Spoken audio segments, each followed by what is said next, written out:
جامع معنی تشریح کے ساتھ مختصر وقت میں درس نظامی کی کتب کو سمجھنے کے لیے ہمارے چینل کو سبسکرائب کریں۔ نور النزا کا سبق اسباب الوتر فصل فی صلاۃ التراویح، یہ فصل ہے تراویح کی نماز کے حوالے سے۔ فرماتے ہیں مصنف التراویح سنۃ للرجال والنساء، تراویح سنت ہے، یہ مرد کے لیے بھی سنت ہے اور عورت کے لیے بھی سنت ہے۔ یہاں پر سنت ذکر کیا ہے، اس سنت سے سنت مؤکدہ مراد ہے، اور نساء کا لفظ ذکر کیا کہ عورتوں کے لیے بھی سنت ہے، تو یہاں پر روافض کا رد کیا گیا ہے، کیونکہ روافض کہتے ہیں کہ صرف مردوں کے لیے سنت ہے، عورتوں کے لیے سنت نہیں ہے، جبکہ اہل سنت والجماعت کے نزدیک عورتوں کے لیے بھی سنت ہے۔ فرماتے ہیں وَصَلَاتُهَا بِالْجَمَاعَةِ سُنَّةٌ كِفَایَةٌ، اور اس کی نماز یعنی تراویح کی نماز جماعت کے ساتھ پڑھنا یہ سنت کفایہ ہے۔ سنت کفایہ کا مطلب یہ ہے کہ اگر بستی میں سے کسی ایک شخص نے بھی اس تراویح کو پڑھ لیا تو اس کی نماز سارے کے سارے بریء ذمہ ہو جائیں گے، لیکن اگر کسی نے بھی نہیں پڑھی تو سارے کے سارے لوگ گناہ گار ہوں گے۔ آگے اس کا وقت بتاتے ہیں، فرماتے ہیں مصنف وَوَقْتُهَا بَعْدَ صلاۃ العشاء، اس کا وقت جو رائٹ ہے، جو زیادہ مستحب ہے، جس کے بارے میں علماء کے اقوال ہیں، فرماتے ہیں تراویح کا وقت نماز عشاء کے بعد ہے، عشاء کی نماز کے بعد ہے۔ وَيَصِحُّ تَقْدِيمُ الْوِتْرِ عَلَى التَّرَاوِيحِ وَتَأْخِيرُهُ عَنْهَا، وَيَسْتَحِبُّ تَأْخِيرُ التَّرَاوِيحِ، یہاں سے مصنف فرماتے ہیں وَيَصِحُّ تَقْدِيمُ الْوِتْرِ، اور وطر کو مقدم کرنا تراویح پر یہ بھی جائز ہے، اور اس کو مؤخر کرنا اس سے یعنی وطر کو مؤخر کرنا تراویح سے یہ بھی جائز ہے، اور یہ زیادہ افضل ہے کہ وطر کو تراویح سے مؤخر کیا جائے، وطر کو تراویح کے بعد پڑھا جائے، یہ زیادہ بہتر ہے بنسبت وطر کی تقدیم کی جائے تراویح پر۔ جائز یہ بھی ہے لیکن بہتر وطر کو مؤخر کرنا ہے۔ آگے مصنف فرماتے ہیں وَيَسْتَحِبُّ تَأْخِيرُ التَّرَاوِيحِ إِلَى ثُلُوثِ اللَّيْلِ أَوْ نِصْفِهِ، اور تراویح کو مؤخر کرنا مستحب ہے، تراویح کی تاخیر کرنا مستحب ہے تہائی رات یا اس کے آدھے حصے تک، یعنی اگر کوئی شخص جو ہے تراویح کو تہائی رات تک پڑھتا ہے، تہائی رات میں پڑھتا ہے تو یہ زیادہ بہتر ہے، یا اس کے آدھی رات میں پڑھتا ہے، رات کے آدھی رات میں پڑھتا ہے تو یہ بھی زیادہ مستحب ہے، یہ بہتر ہے۔ ہاں اگر کوئی شخص جو ہے نا آدھی رات کے بعد پڑھتا ہے تو اس میں بھی کوئی کراہت نہیں ہے۔ فرماتے ہیں وَلَا يَكْرَهُ تَأْخِيرُهَا إِلَى مَا بَعْدَهُ عَلَى الصَّحِيحِ، اور اس تراویح کی تاخیر کرنا مکروہ نہیں ہے إِلَى مَا بَعْدَهُ، آدھی رات کے بعد بھی، ما بعدہ ہو کی ضمیر آدھی رات، یعنی آدھی رات کے بعد بھی اگر کوئی شخص جو ہے تراویح کو پڑھتا ہے تو یہ بھی مکروہ نہیں ہے۔ ابھی تراویح ہے کتنی رکعت؟ تو مصنف فرماتے ہیں وَهِيَ 20 رَكَعَةٌ ب10 تسلیمات، اور یہ تراویح جو ہے یہ 20 رکعتیں ہوتی ہیں 10 سلام کے ساتھ، یعنی 10 سلام کے ساتھ جو ہے 20 رکعتیں پڑھنا ہے۔ وَيَسْتَحِبُّ الْجُلُوسُ بَعْدَ كُلِّ 40 بِقَدْرِهَا، اور بیٹھنا مستحب ہے ہر 4 رکعت کے بعد بقدرها، اسی کے بقدر، یعنی انہی 4 رکعتوں کے بقدر جو ہے بیٹھنا جو ہے مستحب ہے،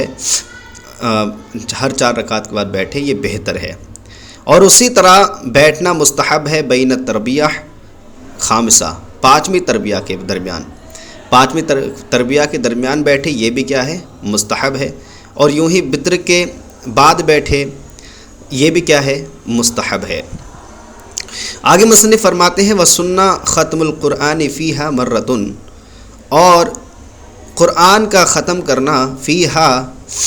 ان تراویح میں مرتن ایک مرتبہ، فی الشہر، شہر سے مراد یہاں پر رمضان ہے، رمضان کے مہینے میں یہ کیا ہے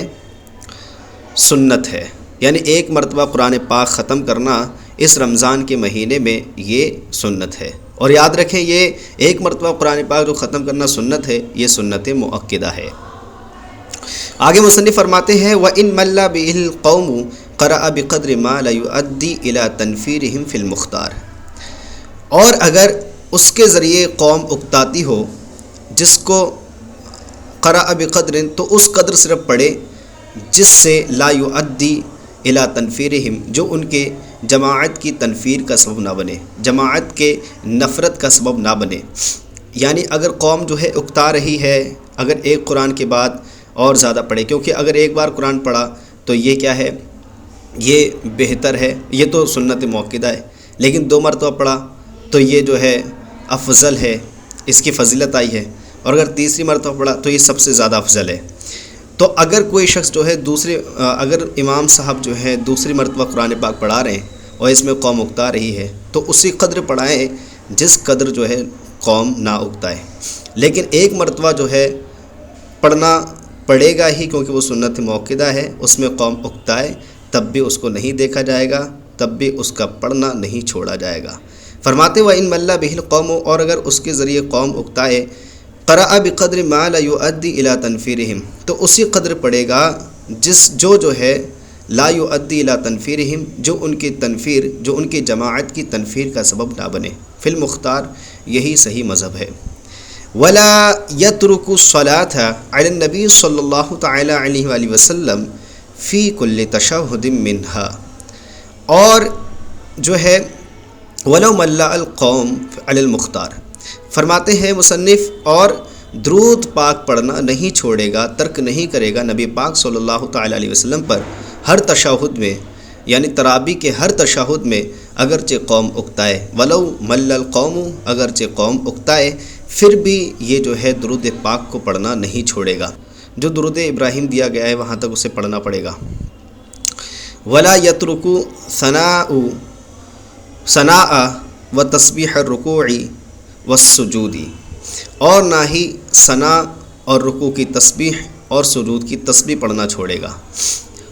اگرچہ قوم یہاں پر بھی اکتا ہے۔ ہاں، اگر قوم دعا مانگنے پر، دعا کرنے پر تھک جاتی ہے تو یہاں پر تراویح میں دعا نہیں کرے گا۔ ولا یأتی بالدعاء، اور دعا نہیں بجا لائے گا اگر قوم اکتا رہی ہے۔ ان مل القوم، اگر قوم اکتا رہی ہے، دعا کو نہیں بجا لائے گا، دعا نہیں پڑھے گا اگر قوم اکتا رہی ہے۔ ولا تقضى تراویح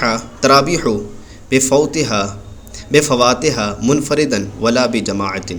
اور تراویح کی قضا نہیں ہوتی ہے اگر وہ فوت ہو جائے، نہ اکیلے اس کی قضا کرے گا اور نہ ہی جماعت کے ساتھ قضا کرے گا۔ اگر جو ہے تراویح قضا ہو گئی کسی شخص کی تو اب نہ اس کو، یعنی اگر کسی شخص کی تراویح چھوٹ گئی تو نہ اب وہ اکیلے اس تراویح کو قضا کرے گا اور نہ ہی جماعت کے ساتھ قضا کرے گا۔ امید کرتے ہیں کہ آپ کو یہ سبق سمجھ میں آیا ہوگا۔ اگر یہ سبق سمجھ میں آیا ہو تو پلیز ہمارے چینل کو سبسکرائب کریں اور اپنے دوستوں کے ساتھ شیئر کریں۔ السلام علیکم ورحمۃ اللہ وبرکاتہ۔